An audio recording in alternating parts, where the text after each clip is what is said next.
Beaumont. First opportunity I've had to speak on this bill, and I'm very pleased to be speaking on Clause 2, the commencement clause of the New Zealand Public Health and Disability Amendment Bill. And I'm going to be speaking in favour of an SOP put up by my colleague, the Honourable Ruth Dyson, about changing the commencement date. At the moment, the clause says that the bill will come into force on the day after the date on which it receives the royal assent.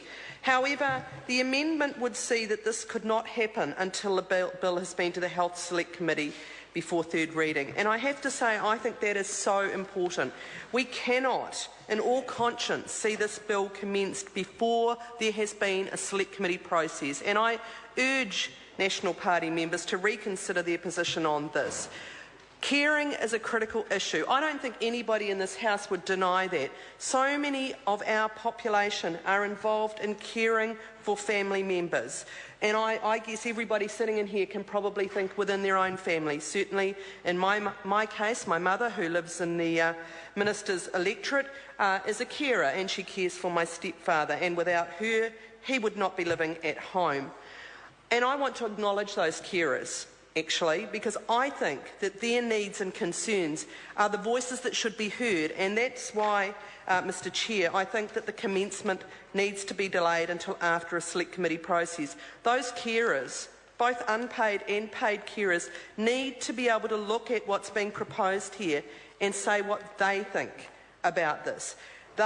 Whether or not they think, as myself and my colleagues do, that the response of the government to this particular matter is too limited, that it is limited in a number of ways. It's limited in the payment that is going to be offered to carers. It's limited in terms of who can be paid, and in particular I note the exclusion of the right of a spousal partner to be paid for caring for an adult, obviously. And I think that's really important that we have a genuine discussion about that, because often carers are in fact the spouse or partner. So the commencement clause needs to be changed, as is outlined in the supplementary order paper, so we can have a good look at those kind of issues.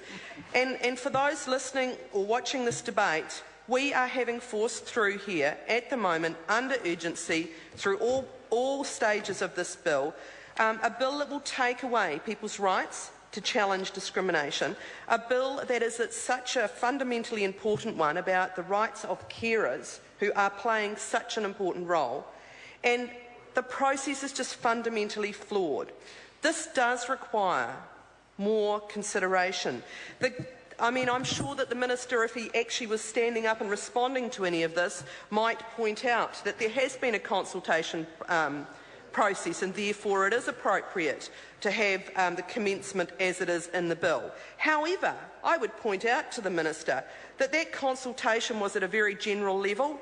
It didn't actually consult about the specific provisions of this bill, the conclusions which the government have come to, which, as I say, limits the payment, limits who's eligible to receive that payment.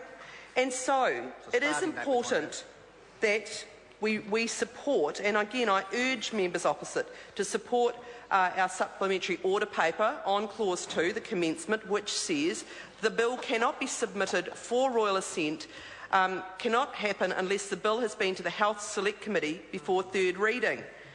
And I just want to continue to justify that position, Mr Chair, because I think it's important when we put an SOP up around a clause like the commencement clause that we justify why we are doing that. And in addition to the reasons I've already said, and others have mentioned this, but we have a regulatory impact statement that is an absolute outrage. It is a disgrace, and I'm showing people who can see this a page that I'm particularly interested in. It's the issue of why spouses and partners should not be eligible to be paid for caring. And we need, I think, a Select Committee process to have a conversation about that.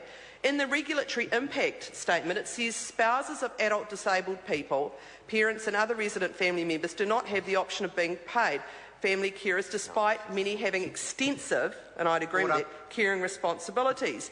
Well, just to say, Mr Speaker, we need to know what the information is here. Why is the response to that blanked out?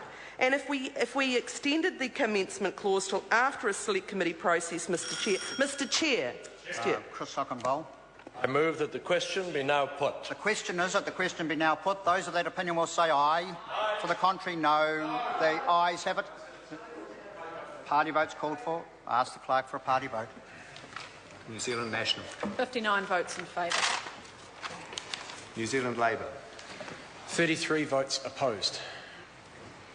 Green Party. 13 votes opposed. New Zealand First. 7 votes opposed.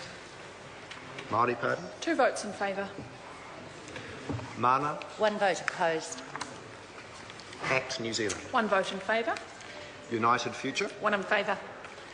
Brendan Horan. 1 vote opposed. Any other votes?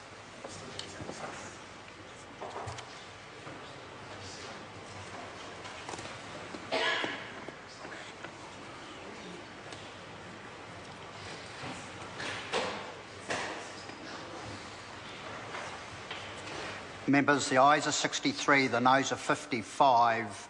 The question will be put. We first have Ruth Dyson's TypeScript amendment to Clause 2. This amendment is out of order as the amendment would make commencement reliant on an indeterminate event, and this is Speaker's Ruling 117 for members to, if they wish to see what it says there. So the question is that Clause 2 stand part. Those of that opinion will say aye. Aye. To the contrary, no. The ayes have it. Party votes called for. Ask the clerk for a party vote. New Zealand National. 59 votes in favour. New Zealand Labour. 33 votes opposed. Green Party. 13 votes opposed. New Zealand First. 7 votes opposed. Māori Party. 2 in favour. Mana. 1 vote opposed. ACT New Zealand. 1 in favour. United Future. 1 vote in favour. Brendan Horan. 1 vote opposed. Any other votes?